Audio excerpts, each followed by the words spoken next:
Hello বন্ধুরা, কেমন আছেন সবাই? পিসি বা ল্যাপটপ থাকলে সেটআপ দেওয়া একটা সাধারণ বিষয়। পিসি বা ল্যাপটপে সেটআপ দেওয়ার সময় সাপেক্ষ ডিভিডি ডিস্ক, সিডি রোম থাকা আবশ্যক।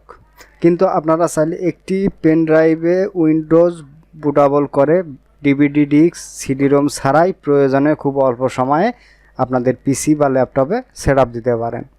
তো বন্ধুরা, আজ আমি দেখাবো কিভাবে পেন ড্রাইভে উইন্ডোজ বুটাবল করবেন। ভিডিওটি একবার দেখলেই ইনশাল্লাহ আপনারা পারবেন। তো প্রথমে আপনাকে সফটওয়্যার ডাউনলোড করতে হবে।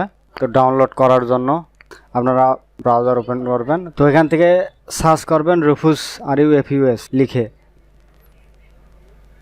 তারপর দেখেন যে প্রথম যে ওয়েবসাইটটা এখানেই ঢুকবেন। ঢোকার পরে দেখেন যে এখানে একটা ডেমো দিয়ে দিছে। তো এখান থেকে নিচের দিকে আসবেন, এই ডাউনলোড অপশন আছে। তো এখান থেকে দেখেন মাত্র 2 MBর মতো সফটওয়্যারটি এখান থেকে ক্লিক করে আপনারা ডাউনলোড করতে পারবেন। তো তারপরে আপনাদের আরেকটি ফাইল লাগবে, সেটা হচ্ছে উইন্ডোজ ISO ফাইল। তো উইন্ডোজ ISO ফাইলটি ডাউনলোড করার জন্য এখান থেকে আপনি উইন্ডোজ 10 ISO বা উইন্ডোজ 11 ISO যেটা দিবেন সেটা লিখে এখান থেকে সার্চ করবেন। তো বন্ধুরা, এই ওয়েবসাইটেতে ঢুকলে আপনারা কিন্তু ওটা ডাউনলোড করতে পারবেন। তো দেখেন এখানে ফ্রি ডাউনলোড অপশন আছে। তো এখান থেকে ক্লিক করলে কিন্তু আপনার ফাইলটা ডাউনলোড হয়ে যাবে। তারপরে এই দুটার লিঙ্ক আমি ডেসক্রিপশনে দিয়ে দিব, চাইলে ওখান থেকে আপনারা ডাউনলোড করে নিতে পারেন। তো এটা আমি ম্যানেজ করে দিলাম। তো এখান থেকে আমরা এই সফটওয়্যারটি ওপেন করব। তো এখানে প্রথম অবস্থায় কিন্তু আপনার ড্রাইভটা বা ডিভাইসটা আপনার কিন্তু পেন ড্রাইভটা কিন্তু সিলেক্ট করা অবস্থায় থাকবে। তারপরে বুট সেকশন এটা এইরকমই থাকবে। তো তারপর সিলেক্টে ক্লিক করে আপনাদের যে ISO ফাইলটা আছে সেই ISO ফাইলটা এখান থেকে আপনারা ওপেনে ক্লিক করে দিবেন। তারপর এই অপশনগুলো ডিফল্টেই থাকবে। পার্টিশন সেমি, তো এটা আপনাকে বুঝতে হবে আপনার পার্টিশন সিস্টেমটা কি।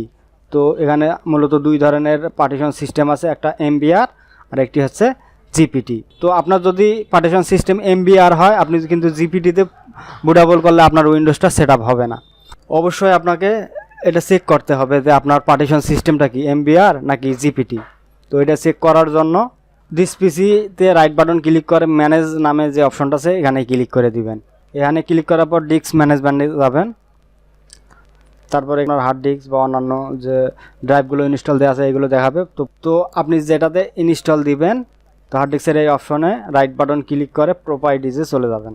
তো প্রপার্টিজে যাওয়ার পর এখান থেকে আপনি ভলিউমসে ক্লিক করবেন।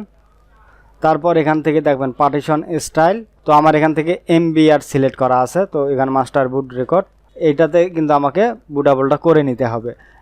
আমি যদি GPTতে করি সেক্ষেত্রে কিন্তু আমার পিসিতে সেটআপ দিতে পারবো না। অবশ্যই আমাকে MBR-এ বুটাবল করে নিতে হবে। তো এগুলো আমি কেটে দিলাম। কেটে দেওয়ার পর এখান থেকে আমি MBR সিলেক্ট করে দিব। সিলেক্ট করে দেওয়ার পর এগুলো সব কিছুই ডিফল্ট অবস্থায় থাকবে। তারপর আমি এখান থেকে স্টার্টে ক্লিক করব। তো স্টার্টে ক্লিক করার পর এরকম একটি ওয়ার্নিং চিহ্ন দিবে। তো এখানে বলতেছে যে আপনার পেন ড্রাইভে যেগুলো ফাইল আছে ওগুলো ডিলিট হয়ে যাবে। তো আপনার পেন ড্রাইভে যদি কোনো ইম্পর্টেন্ট ফাইল থাকে তো সেগুলো আলাদা জায়গায় মুভ করে রেখে দিবেন। তারপর এখানে ওকে করে দিবেন। তো এখান থেকে আপনার বুটেবল ফাইলগুলো আপনার পেন ড্রাইভে কপি হবে। তো এখানে একটু সময় লাগবে। তো অতটুকু পর্যন্ত আমি এই ইয়েটা স্কিপ করে দিলাম। তো তারপর এখান থেকে যখন আপনার এখানে রেডি লেখা দেখাবে তো বুঝবেন যে আপনার পেন ড্রাইভে সবগুলো কপি হয়ে গেছে। আপনার পেন ড্রাইভটা এখন বুটাবল হয়ে গেছে। আপনি এখন এই পেন ড্রাইভ দিয়ে আপনার পিসি বা ল্যাপটপে আপনি উইন্ডোজ দিতে পারবেন। খুবই সিম্পল একটি কাজ, আশা করি বুঝতে পারছেন।